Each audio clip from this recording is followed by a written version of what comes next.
Primeira Epístola de Paulo a Timóteo. Capítulo 1. Paulo, apóstolo de Jesus Cristo, segundo o mandado de Deus, nosso Senhor, e do Senhor Jesus Cristo, esperança nossa. A Timóteo, meu verdadeiro filho na fé, graça, misericórdia e paz, da parte de Deus nosso Pai e de Cristo Jesus nosso Senhor. Como te roguei, quando parti para a Macedónia, que ficasses em Éfeso, para advertires a alguns que não ensinem outra doutrina, nem se deem a fábulas ou a genealogias intermináveis, que mais produzem questões do que a edificação de Deus, que consiste na fé, assim o faço agora. Ora, o fim do mandamento é a caridade de um coração puro, e de uma boa consciência e de uma fé não fingida.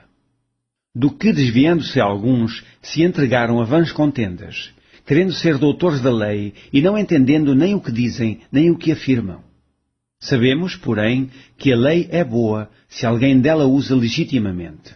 Sabendo isto, que a lei não é feita para o justo, mas para os injustos e obstinados, para os ímpios e pecadores, para os profanos e irreligiosos, para os parricidas e matricidas, para os homicidas, para os devassos, para os sodomitas, para os roubadores de homens, para os mentirosos, para os perjuros e para o que for contrário à sã doutrina, conforme o Evangelho da glória de Deus bem-aventurado que me foi confiado. E dou graças ao que me tem confortado, a Cristo Jesus, Senhor nosso, porque me teve por fiel, pondo-me no ministério. A mim, que dantes fui blasfemo e perseguidor e opressor, mas alcancei misericórdia, porque o fiz ignorantemente na incredulidade. E a graça de nosso Senhor superabundou com a fé e amor que há em Jesus Cristo. Esta é uma palavra fiel e digna de toda a aceitação, que Cristo Jesus veio ao mundo para salvar os pecadores, dos quais eu sou o principal. Mas por isso alcancei misericórdia, para que em mim, que sou o principal, Jesus Cristo mostrasse toda a sua longanimidade, para exemplo dos que haviam de crer nele, para a vida eterna. Ora, ao Rei dos séculos, imortal, invisível, ao único Deus seja honra e glória para todo o sempre. Amém. Este mandamento te dou, meu filho Timóteo, que, segundo as profecias que houve acerca de ti, milites por elas boa milícia, conservando a fé e a boa consciência, rejeitando a qual alguns fizeram naufrágio na fé. E entre esses foram Himeneu e Alexandre, os quais entreguei a Satanás, para que aprendam a não blasfemar. Capítulo 2. Admoesto-te, pois, antes de tudo, que se façam deprecações, orações, intercessões e ações de graças por todos os homens, pelos reis e por todos os que estão em eminência, para que tenhamos uma vida quieta e sossegada em toda a piedade e honestidade. Porque isto é bom e agradável diante de Deus nosso Salvador, que quer que todos os homens se salvem e venham ao conhecimento da verdade. Porque há um só Deus e um só mediador entre Deus e os homens, Jesus Cristo, homem, o qual se deu a si mesmo em preço de redenção por todos, para servir de testemunho a seu tempo. Para o que, digo a verdade em Cristo, não minto, fui constituído pregador e apóstolo e doutor dos gentios na fé e na verdade. Quero, pois, que os homens orem em todo o lugar, levantando mãos santas, sem ira nem contenda, que do mesmo modo as mulheres se ataviem em traje honesto, com pudor e modéstia, não com tranças, ou com ouro ou pérolas, ou vestidos preciosos, mas, como convém a mulheres que fazem profissão de servir a Deus, com boas obras. A mulher aprenda em silêncio, com toda a sujeição. Não permite, porém, que a mulher ensine, nem use de autoridade sobre o marido, mas que esteja em silêncio. Porque primeiro foi formado Adão, depois Eva. E Adão não foi enganado, mas a mulher, sendo enganada, caiu em transgressão. Salvar-se-á, porém, dando à luz na fé, na caridade e na santificação. Capítulo 3. Esta é uma palavra fiel. Se alguém deseja o episcopado, a excelente obra deseja. Convém, pois, que o bispo seja irrepreensível, marido de uma mulher, vigilante, sério, honesto, hospitaleiro, apto para ensinar. Não dado ao vinho, não espancador, não cobiçoso de torpe ganância, mas moderado, não contencioso, não avarento. Que governe bem a sua própria casa, tendo seus filhos em sujeição, com toda a modéstia. Porque, se alguém não sabe governar a sua própria casa, terá cuidado da Igreja de Deus. Não neófito, para que, ensoberbecendo-se, não caia na condenação do diabo. Convém também que tenha bom testemunho dos que estão de fora, para que não caia em afronta e no laço do diabo. Da mesma sorte, os diáconos sejam honestos, não de língua dobre, não dados a muito vinho, não cobiçosos de torpe ganância, guardando o mistério da fé em uma pura consciência. E também estes sejam primeiro provados, depois sirvam, se forem irrepreensíveis. Da mesma sorte, as mulheres sejam honestas, não maldizentes, sóbrias e fiéis em tudo. Os diáconos sejam maridos de uma mulher e governem bem a seus filhos e suas próprias casas. Porque os que servirem bem como diáconos adquirirão para si uma boa posição e muita confiança na fé que há em Cristo Jesus. Escrevo-te estas coisas, esperando ir ver-te bem depressa. Mas, se tardar, para que saibais como convém andar na casa de Deus, que é a igreja do Deus vivo, a coluna e firmeza da verdade. E sem dúvida alguma grande é o mistério da piedade. Aquele que se manifestou em carne foi justificado em espírito, visto dos anjos, pregado aos gentios, querido no mundo e recebido acima na glória. Capítulo 4. Mas o Espírito expressamente diz que nos últimos tempos apostatarão alguns da fé, dando ouvidos a espíritos enganadores e a doutrinas de demónios. Pela hipocrisia de homens que falam mentiras, tendo cauterizada a sua própria consciência, proibindo o casamento e ordenando a abstinência dos manjares que Deus criou para os fiéis e para os que conhecem a verdade, a fim de usarem deles com a ação de graças. Porque toda a criatura de Deus é boa, e não há nada que rejeitar, sendo recebido com ações de graças. Porque pela palavra de Deus e pela oração é santificada. Propondo estas coisas aos irmãos, serás bom ministro de Jesus Cristo, criado com as palavras da fé e da boa doutrina que tens seguido. Mas rejeita as fábulas profanas e de velhas, e exercita-te a ti mesmo em piedade. Porque o exercício corporal para o pouco aproveita, mas a piedade para tudo é proveitosa, tendo a promessa da vida presente e da que há de vir. Esta palavra é fiel e digna de toda a aceitação, porque para isto trabalhamos e lutamos, pois esperamos no Deus vivo, que é o Salvador de todos os homens, principalmente dos fiéis.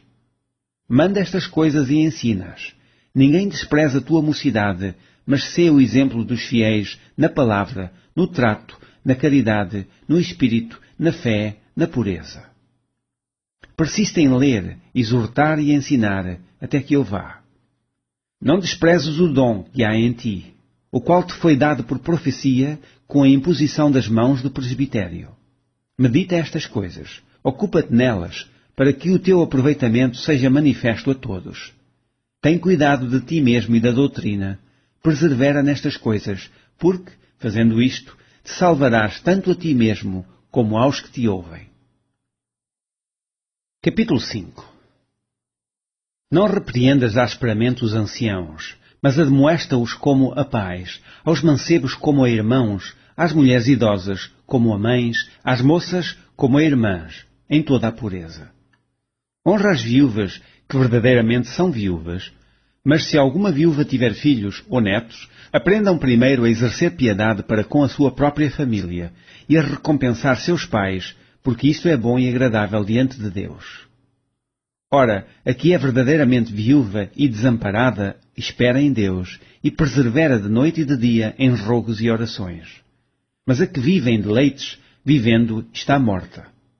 Manda, pois, estas coisas para que eles sejam irrepreensíveis. Mas, se alguém não tem cuidado dos seus, e principalmente dos da sua família, negou a fé e é pior do que o infiel. Nunca seja inscrita viúva com menos de 60 anos, e só a que tenha sido mulher de um só marido. Tendo testemunho de boas obras se criou os filhos, se exercitou a hospitalidade, se lavou os pés aos santos, se socorreu os aflitos, se praticou toda a boa obra.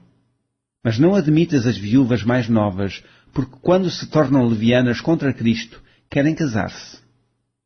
Tendo já a sua condenação por haverem aniquilado a primeira fé. E, além disto, aprendem também a andar ociosas de casa em casa, e não só ociosas, mas também paroleiras e curiosas, falando o que não convém. Quero, pois, que as que são moças se casem, gerem filhos, governem a casa, e não deem ocasião ao adversário de maldizer. Porque já algumas se desviaram, indo após Satanás. Se algum crente ou alguma crente tem viúvas, socorra-as, e não se sobrecarregue a igreja, para que se possam sustentar as que deveras são viúvas. Os presbíteros que governam bem sejam estimados por dignos de duplicada honra, principalmente os que trabalham na palavra e na doutrina. Porque diz a Escritura, não ligarás a boca ao boi que debulha, e digno é o obreiro do seu salário. Não aceites acusação contra o presbítero, senão com 2 ou 3 testemunhas. Aos que pecarem, repreende-os na presença de todos, para que também os outros tenham temor. Conjuro-te diante de Deus e do Senhor Jesus Cristo e dos anjos eleitos, que sem prevenção guardes estas coisas, nada fazendo por parcialidade. A ninguém imponhas precipitadamente as mãos, nem participes dos pecados alheios, conserva-te a ti mesmo puro. Não bebas mais água só, mas usa de um pouco de vinho, por causa do teu estômago e das tuas frequentes enfermidades. Os pecados de alguns homens são manifestos precedendo o juízo, e em alguns manifestam-se depois. Assim mesmo também as boas obras são manifestas, e as que são de outra maneira não podem ocultar-se. Capítulo 6. Todos os servos que estão debaixo do jugo estimem a seus senhores por dignos de toda a honra, para que o nome de Deus e a doutrina não sejam blasfemados. E os que têm senhores crentes não os desprezem, por serem irmãos. Antes os sirvam melhor, porque eles, que participam do benefício, são crentes e amados. Isto ensina e exorta.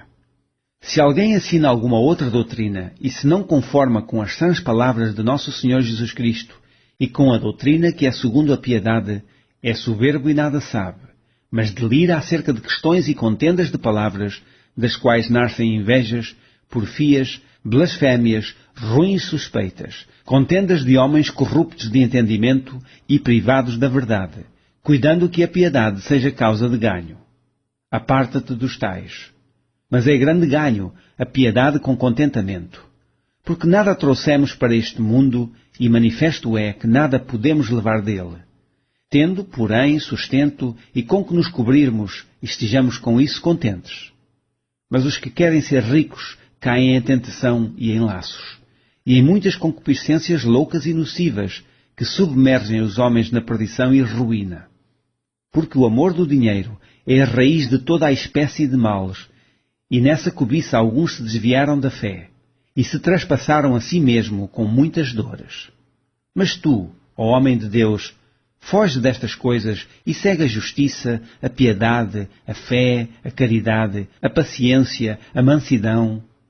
Milita a boa milícia da fé, toma posse da vida eterna, para a qual também foste chamado, tendo já feito boa confissão diante de muitas testemunhas. Mando-te diante de Deus, que todas as coisas vivifica, e de Cristo Jesus, que diante de Pôncio Pilatos deu o testemunho de boa confissão, que guardes este mandamento sem mácula e repreensão até à aparição de nosso Senhor Jesus Cristo, a qual a seu tempo mostrará o bem-aventurado e único poderoso Senhor, Rei dos reis e Senhor dos senhores.